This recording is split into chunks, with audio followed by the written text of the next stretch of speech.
कष्टानं लावलेली द्राक्ष, चिकू आणि कांद्याचा अक्षरशः चिखल झाला। 8 दिवसांवर पोरीचं लग्न, घरात दमडा नाही। पाहुण्यांना बोलवायचं कसं आणि कर्जाचा डोंगर फेडायचा कसा? निफाडमधल्या कणसे कुटुंबियांची ही व्यथा।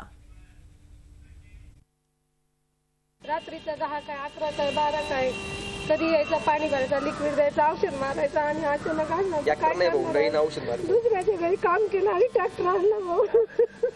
नको घरी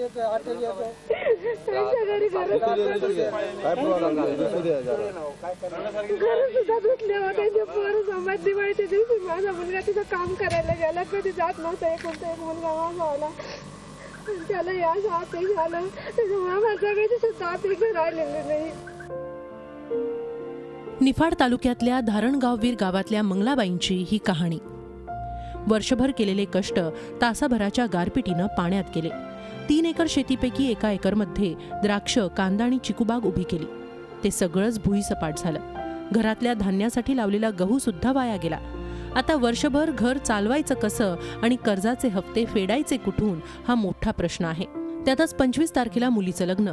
शेतातलं धान्य विकून पोरीच्या लग्नासाठी 2 पैसे हाती येणार होते, आता तेही शक्य नाही।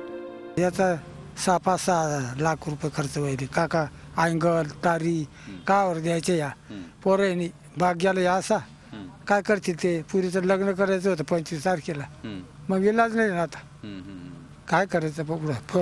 8 ते 12 लाख रुपये एकर मला याच्यामध्ये उत्पन्न भेटणार होतं आणि त्याच्या एक्सपोर्टचं पूर्ण तयारी झाली। ती बाग एकदम पुणे 17-18 mm झालेला होता आणि पाणी पूर्ण टच होतं। बाग एकदम एक्सपोर्ट क्वालिटी झालेली होती, त्याच्यामुळे मला खूप फायदा होणार होता। पण आम्ही घरामध्ये खायला एक पाणी नव्हतं, पण हे औषध मारत होतो। रात्रीच्या 12 वाजू, रात्री कधी वाजू, निम्मे रात्री फवारणी करावं लागत होती।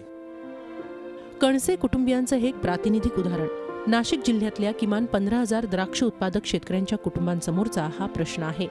अख्खीच्या अख्खी द्राक्ष बाग उद्ध्वस्त झाल्यावर नवीन पेरण्या, बी बियाणं तसंच द्राक्ष बागा पुन्हा कशा उभ्या करायच्या याचं संकट आहे। योगेश खरेसह bureau report, Zee media, Nashik. Zee 24 तास रहा एक पाऊल पुढे।